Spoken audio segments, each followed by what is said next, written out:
নমস্কার, আজ শুরু করছি দশম শ্রেণীর কয়েকটি গুরুত্বপূর্ণ শর্ট প্রশ্ন নিয়ে।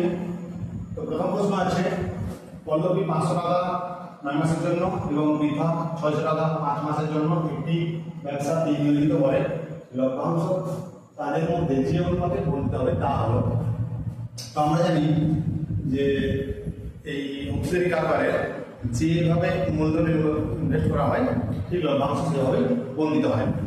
অর্থাৎ এখানে নিয়োজিত মূলধন 500 টাকা 9 মাসের জন্য এবং 600 টাকা 5 মাসের জন্য।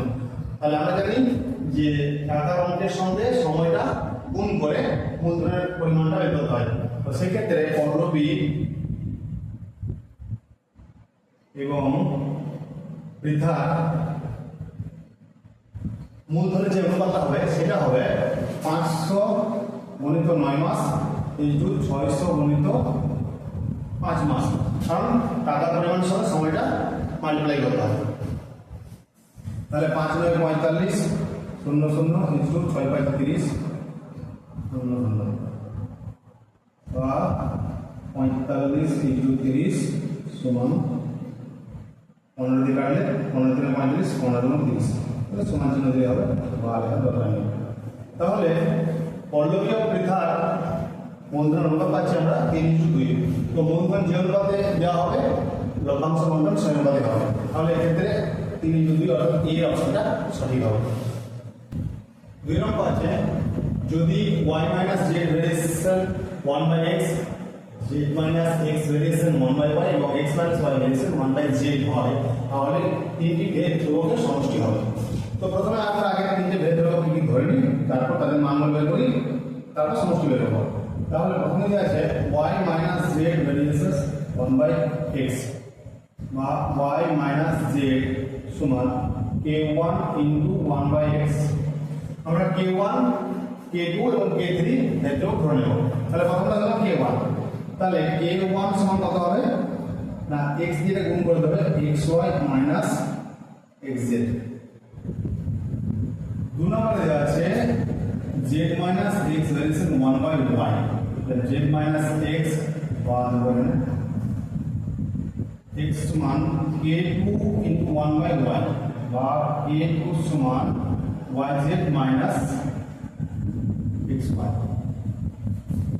আর x minus y variation 1/z বা x মাইনাস y সমান k3 ইনটু 1/z বা k3 equal to xz minus yz। এখানে আমরা k1 k2 k3 অশূন্য ভেদ ধ্রুবক। তাহলে k1 সমান k2 সমান k3 সমান বের করেছি ভেদ ধ্রুবকের মান। এবারে কি বলা হচ্ছে ভেদ ধ্রুবকের সমষ্টি কত হবে।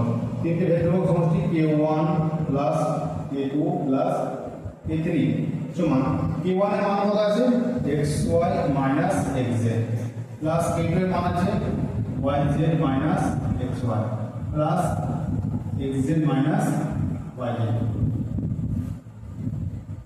তাহলে এবারে যদি যোগ করি সব, তাহলে প্লাস xy মাইনাস xy যোগে বাদ যাচ্ছে plus minus xz plus xz plus y minus y, অর্থাৎ সবগুলো বিয়োগ বাদ যাচ্ছে সমান 0। অর্থাৎ ভেদ ধ্রুবক তিনটি সমষ্টি হবে 0, অর্থাৎ এই অপশনটা সঠিক। 4 into 5x square minus 7x plus 2 equal to 5 into 4x square minus 6x plus 3। এই সমীকরণটা কোন ক্যাটাগরি? অপশন আছে রৈখিক, দ্বিঘাত, ত্রিঘাত এবং পলিনোমিয়াল। এই চারটা অপশনের মধ্যে কোন ক্যাটাগরি হবে সমীকরণটা সেটা নির্ণয় করতে হবে। তাহলে প্রথমে সমীকরণের ক্যালকুলেশন করি, কি আসছে দেখি। 4 into 5x square minus 7x plus 2 equal to 5 into 4x square minus 6x plus 3 বা 4 দিয়ে সবাইকে গুণ করবো ব্র্যাকেট ওঠানোর জন্য। 4 5 20x square minus plus minus 7 4 28x plus 4 গুণে 8 সমান 5 4 20x square minus 5 6 30x plus 3 5 15। সবাইকে বাঁ দিকে নিয়ে আসছি। 20x square minus 28x plus 8 minus 20x square plus 30x plus 15 সমান 0 বা 20x করতে 20x কে বিয়োগে বাদ যাচ্ছে -28x প্লাস 20x অর্থাৎ এখানে প্লাস 2x আর এখানে হচ্ছে প্লাস 8 আর প্লাস 15 15 হয় 23 ইকুয়াল টু 0। তো আমরা জানি যে সমীকরণের চলের ঘাত 1 সর্বোচ্চ ঘাত 1 হয় সেই সমীকরণগুলো বলা হয় রৈখিক সমীকরণ। চলের ঘাত 2 হলে তাকে 2 ঘাত 3 হলে তাকে 3 ঘাত বলা হয়। তো এখানে যেহেতু চলের সর্বোচ্চ ঘাত আছে 1 x⁴ আছে সেই জন্য এই সমীকরণকে বলা হবে রৈখিক সমীকরণ। কারণ আছে দুটি বৃত্তের ব্যাসার্ধের দৈর্ঘ্য 3.5 সেমি ও 2 সেমি, বৃত্ত দুটি পরস্পরকে অন্তঃস্পর্শ করে, বৃত্ত দুটির কেন্দ্রদ্বয়ের মধ্যে দূরত্ব কত হবে? তাহলে দুটো বৃত্ত আমি আঁকি, যেখানে একটা ব্যাসার্ধ হচ্ছে 3.5 সেমি, এটার ব্যাসার্ধ 3.5 সেমি, আর একটা বৃত্ত হচ্ছে ব্যাসার্ধ 2 সেমি। তো ওই বৃত্ত দুটো পরস্পরকে অন্তঃস্পর্শ করে, অন্তঃস্পর্শ করেছে অর্থাৎ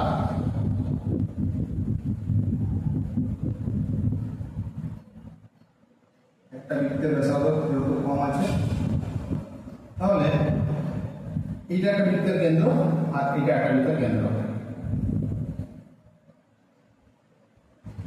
এই বৃত্তের ব্যাসার্ধ 2 সেমি আর এই বৃত্তের ব্যাসার্ধ 3.5 সেমি, এরা পরস্পরকে অন্তঃস্পর্শ অর্থাৎ ভেতরের দিকে স্পর্শ করেছে। এখন প্রশ্ন হলো এই যে দুটো কেন্দ্র এই মধ্যে এই দূরত্বটা কত হবে? এই দূরত্ব বের করতে হবে। তো আমি যদি ব্যাসার্ধটা এইদিকে পুরোটা আনি, তাহলে এই যে বাইরের যে বৃত্তটা রয়েছে তার ব্যাসার্ধ হচ্ছে পুরোটা 3.5 সেমি, আর এখান থেকে এই অংশটা এই বৃত্তটা হচ্ছে ব্যাসার্ধ হচ্ছে 2 সেমি। তাহলে এইখান থেকে পুরোটা 3.5 আর এখান থেকে যদি 2 যদি বাদ দেওয়া হয় তাহলে এখান থেকে থাকে 3.5 থেকে 2 বিয়োগ করলে হয় 1.5 সেমি, অর্থাৎ কেন্দ্রদ্বয়ের মধ্যে দূরত্ব হবে 1.5 সেমি। যখন বৃত্ত দুটো পরস্পরকে অন্তঃস্পর্শ করে তখন কেন্দ্রদ্বয়ের দূরত্বগুলো আমাদেরকে বিয়োগ করে বের করতে হয়। তো এখানে কেন্দ্রদ্বয়ের মধ্যে দূরত্ব হবে 1.5 সেমি, অর্থাৎ এখানে সি এর অপশনটা সঠিক। আর যদি দুটো বৃত্ত পরস্পরকে বহিঃস্পর্শ করে তাহলে সেক্ষেত্রে এটি 3.5 সেমি হয় আর এটি এটা 2 সেমি হয়, তাহলে সেক্ষেত্রে কেন্দ্রদ্বয়ের দূরত্বগুলো যোগ করতে হয়। বহিঃস্পর্শ করলে আমরা কেন্দ্রদ্বয়ের দূরত্বগুলো যোগ করবো ব্যাসার্ধগুলো, আর অন্তঃস্পর্শ করলে বিয়োগ করবো। এটা অন্তঃস্পর্শ করে বিয়োগ করে 1.5 সেমি পেলাম। তারপর আছে একটি লম্ববৃত্তাকার শঙ্কুর ব্যাসার্ধের দৈর্ঘ্য একই রেখে উচ্চতা দ্বিগুণ করলে শঙ্কুটির আয়তন বৃদ্ধি পাবে 100%, 200%, 300% না 400%। তো আমরা প্রথমে ধরে নেব লম্ববৃত্তাকার শঙ্কুটির ব্যাসার্ধ উচ্চতা ধরে নিই। ধরি শঙ্কুটি প্রাথমিক ব্যাসার্ধ সমান আর উচ্চতা সমান h একক, আরটা একক নিব। আচ্ছা, উচ্চতা দ্বিগুণ করলে ব্যাসার্ধ একই থাকলে উচ্চতা দ্বিগুণ করলে তাহলে দ্বিগুণ করলে উচ্চতা হবে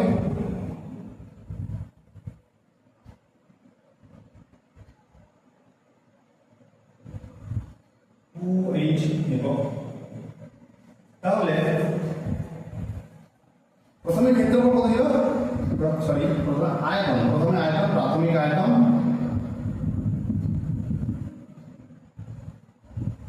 1/3 পাই r স্কয়ার h, আর অন্তিম আয়তন অর্থাৎ উচ্চতা দ্বিগুণ করার পর যে আয়তনটা হবে সেটা বলা হচ্ছে অন্তিম আয়তন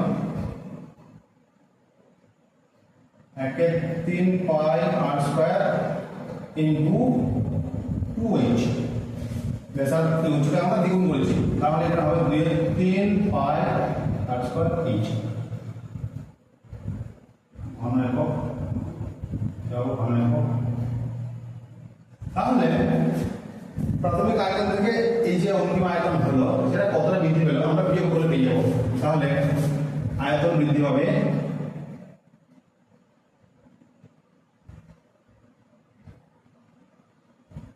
2/3 পাই r স্কয়ার h মাইনাস 1/3 পাই r স্কয়ার h সমান হচ্ছে পাই r স্কয়ার h কমন হয় 2/3 মাইনাস 1/3 সমান 5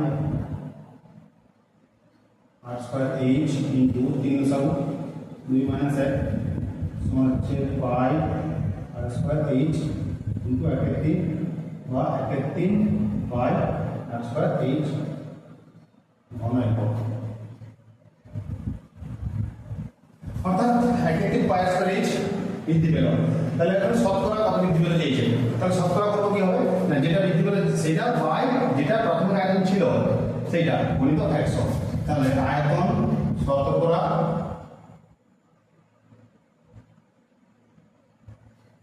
বৃদ্ধি পাবে,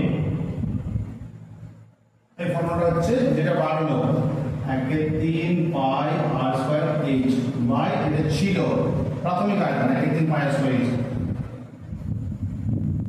গুণিত 100। তো 1 3 পাই r স্কয়ার কেটে গেল 100%, অর্থাৎ এ এর অপশনটা সঠিক হবে। ত্রিভুজ ABC ত্রিভুজে AB সমান 9 সেমি, BC সমান 6 সেমি এবং CA সমান 7.5 সেমি। DEF ত্রিভুজের BC বাহু অনুরূপ বাহু EF, EF সমান 8 সেমি এবং DEF সদৃশ ABC হলে DEF এর পরিসীমা কত হবে? তো প্রথমে আমরা দুটো ত্রিভুজ আছে, একটা ত্রিভুজ নাম দেব ABC,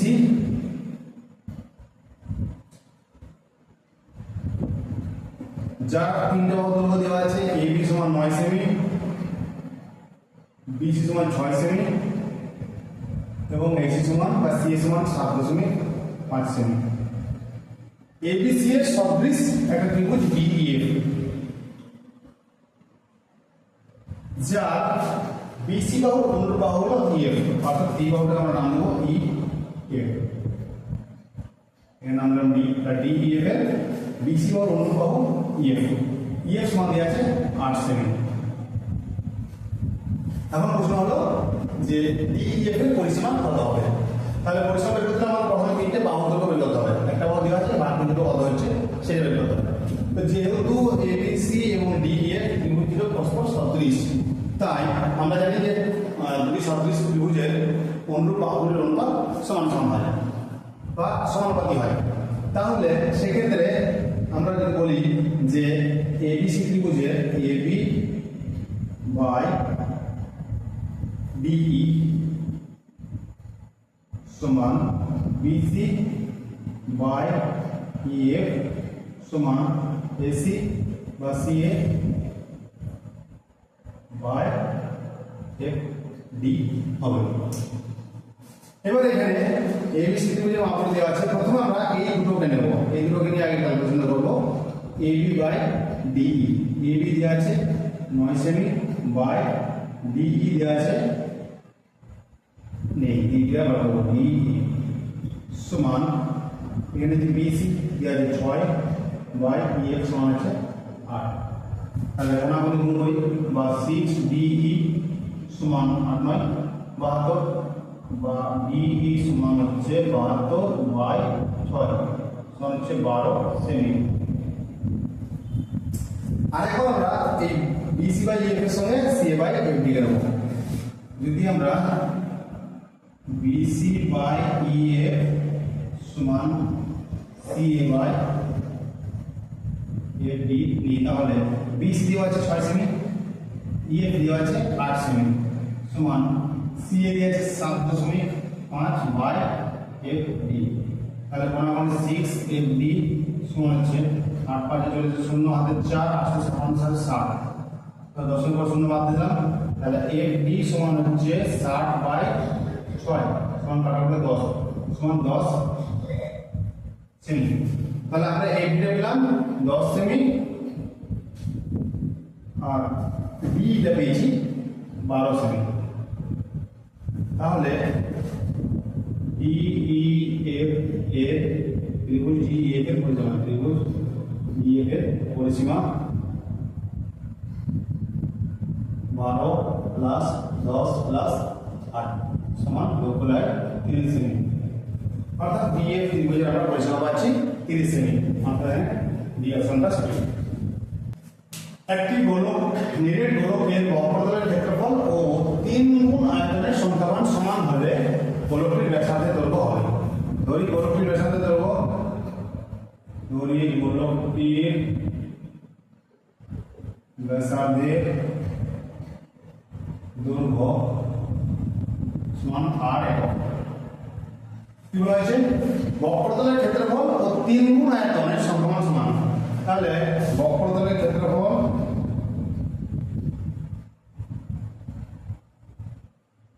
সমান আয়তন ইনটু 3, অর্থাৎ আয়তনকে আমরা 3 দিয়ে গুণ করলে যে সংখ্যা মান পাবো বক্রতলের ক্ষেত্রফল আমরা সেটাই পাবো। তাহলে বক্রতলের ক্ষেত্রফলের ঘটনাটা কি? না, গোলকের বক্রতলের ক্ষেত্রফল হচ্ছে 4 পাই r স্কয়ার সমান আয়তন হচ্ছে 4/3 পাই r কিউব, মানে তো 3 কেটে দিলাম, তাহলে হলো পরে 4 পাই r স্কয়ার সমান হচ্ছে 4 পাই r কিউব। 4 পাই কেটে দিই, আর দুটো কেটে একটা রইল, বা 1 ইকুয়াল টু r আমরা ঘুরিয়ে নিলে হয় r ইকুয়াল টু 1, অর্থাৎ গোলকটির ব্যাসার্ধের দৈর্ঘ্য হবে 1 একক। এই অপশনটা সঠিক হবে। তো এই ছিল আজকের ভিডিও, আশা করি বুঝতে পেরেছি। আর যদি কোনো সমস্যা থাকে অবশ্যই কমেন্ট করে জানাবেন। আর যদি ভিডিও ভালো লাগে তাহলে একটা লাইক করবেন, আর যদি আমার চ্যানেল নতুন হয়ে থাকো তাহলে অবশ্যই চ্যানেলটাকে সাবস্ক্রাইব করবেন। তো আজকে আবার নেক্সট ভিডিও পরে।